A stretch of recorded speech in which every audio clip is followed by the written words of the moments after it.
prepararse para un posible conflicto con Chile. Claro. Gracias a Dios no se concretó. Dígame una Y cosa. fue el año del Mundial. Claro, y ahí, cuando usted empieza, a ver, trato de trazar un paralelismo como sería si yo tuviese que juntarme con mi ambiente y yo me junto a comer con mis colegas y me junto a comer con amigos de Radio Mitre, de Radio Continental, muchachos, alguno otro de Página 12, Radio El Plata, y ya sabemos, entendemos entre todos nosotros qué está pasando en nuestro medio. No sabemos la letra chico lo que ocurre, pero sí estamos al tanto de lo que pasa en cada lugar. Ahí se entra a dar cuenta que se cometían las atrocidades que se cometían, vuelo de la muerte, torturas, apropiaciones de bebé. ¿Se da cuenta ahí, se empieza a parar la oreja y se da cuenta como decía en la Argentina, o le costó tiempo darse cuenta? Porque también lo he escuchado en una declaración que usted se sorprendió con todo lo que pasaba. No solo Balsa se sorprendió, muchísimos de ya domino también. Es interesante su pregunta, voy a intentar responderle. Y hablo sobre todo por el ejército, porque creo que la Armada y la Fuerza Aérea fue distinto. En el ejército había una mini organización de la especialidad de inteligencia que actuaba dentro de la organización. Miles y miles de oficiales y suboficiales no cometieron ninguno de esas sevicias, asesinatos, desaparición forzada de personas, violaciones sexuales, robo de propiedades, desaparición forzosa de personas, tirar vivos o muertos. Actuó una mini organización dentro del ejército. Por eso el número de imputados de todas las Fuerzas Armadas en este momento, de seguridad, policiales y todos, no sé si llegan a 2.000. Y las fuerzas tenían alrededor de todas las fuerzas tenían más de 300.000.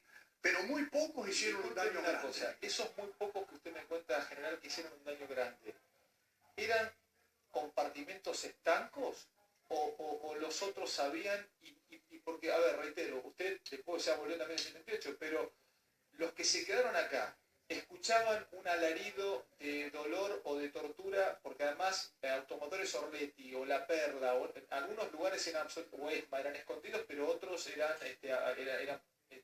estaban a la luz del día. ¿Hacían como que no escuchaban nada?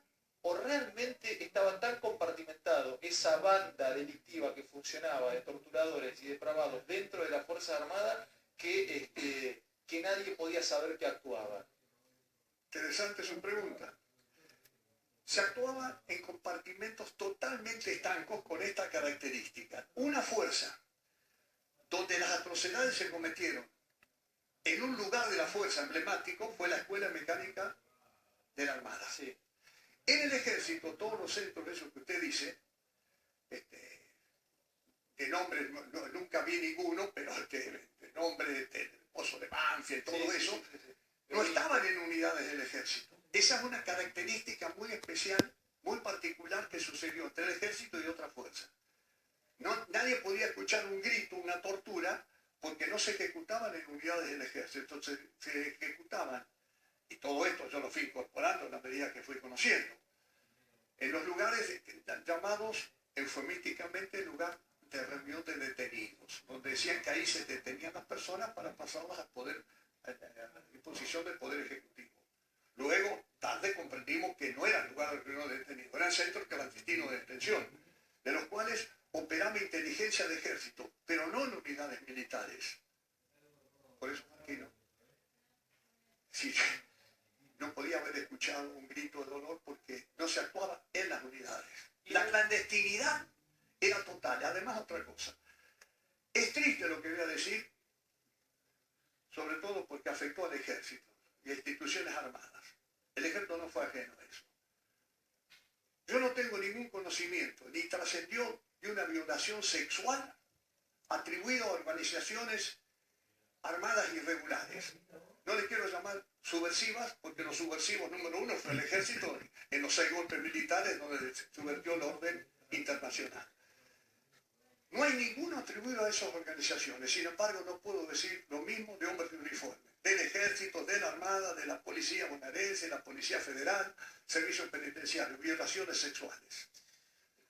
Acá se recurrió, acá hubo una violencia, ninguna duda, ¿no es cierto? Es decir, la respuesta a una violencia de accionar de esas fuerzas armadas irregulares, la sociedad lo tomó como un mal menor, la respuesta en un nuevo golpe de Estado. Sin embargo, no apreció que estaba contribuyendo a un mal mayor. ¿Y sabe por qué ocurrió lo que...? Perdón. Dígame. Me expresé mal, no le digo, sabe. Doy mi opinión de por qué pasó lo que pasó en el 76. En mi opinión, porque a partir de 1955, en el 62, en el 66, se premió el delito.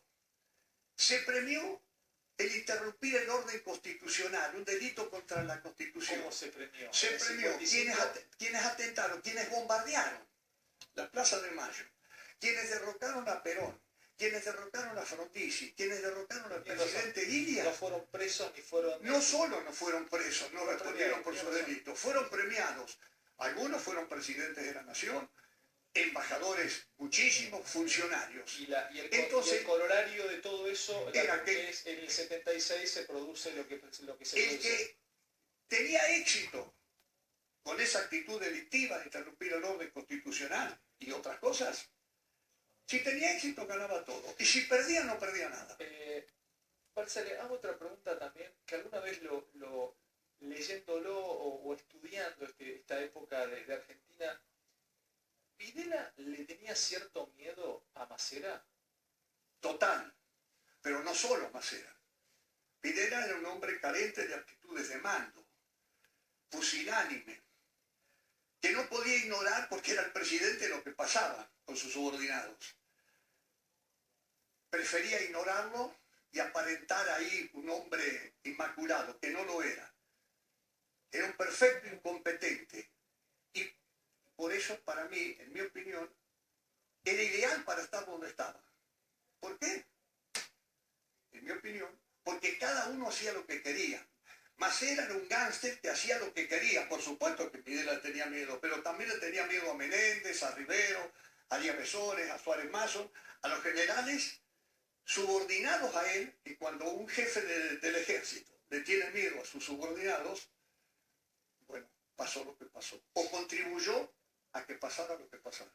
Voy a irme un poquito más adelante y acá se lo pregunta alguien que vivió esta etapa tan triste con 5 o 6 años, 7 años. Yo soy 71, imagínense que estaba en la primaria y en el interior del interior.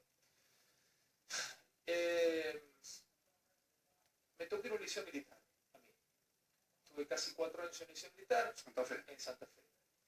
Recuerdo, por ejemplo, que no entendía por qué. Yo salía del liceo y no nos permitían salir a la calle con la ropa del liceo porque o te podían agredir. Era un gringo del campo que me mandaban ahí a estudiar. Después terminé un colegio nacional yéndome del liceo a San Francisco. La pregunta es, y va al punto la idea que tenemos de lo militar en Argentina, ¿es injusta o es justa?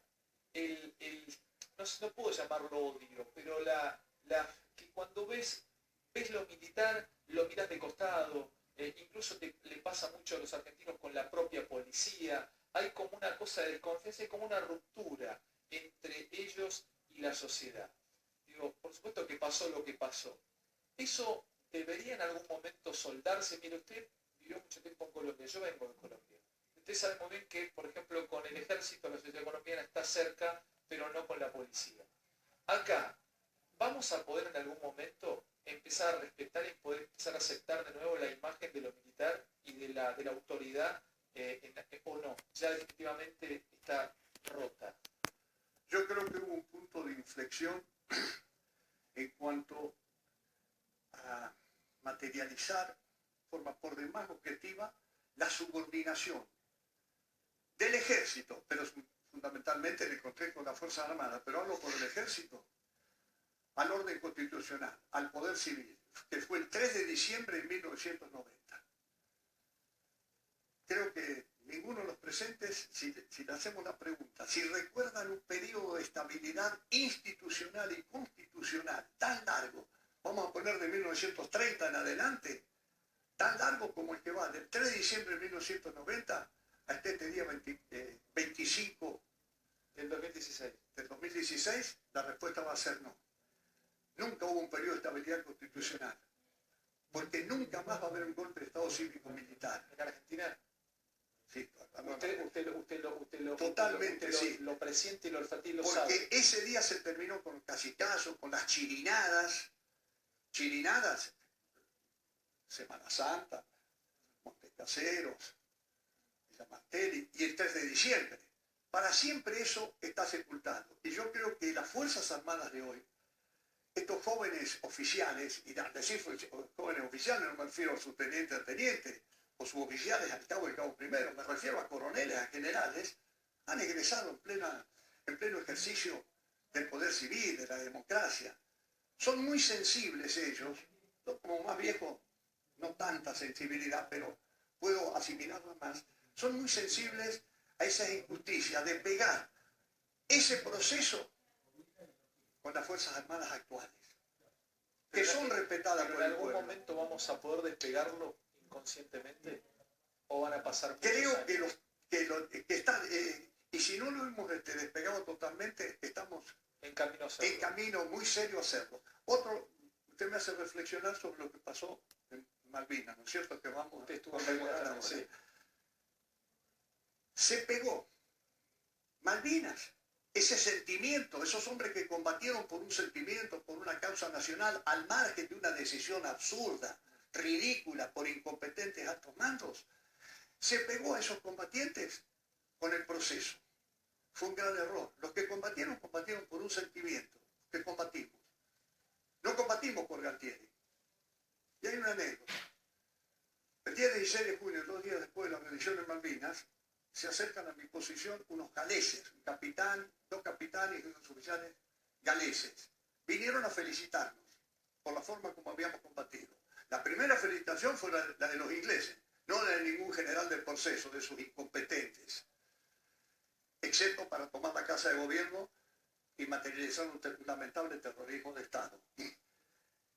Y hubo una breve conversación y terminamos dándonos la mano y comiendo una lata de durazno natural marca Inca. No estoy pasando un chivo, me acuerdo de eso. Y un capitán mío le dijo, porque él habló de la Argentina, le dijo, nosotros no combatimos por Galtieri, combatimos por un sentimiento.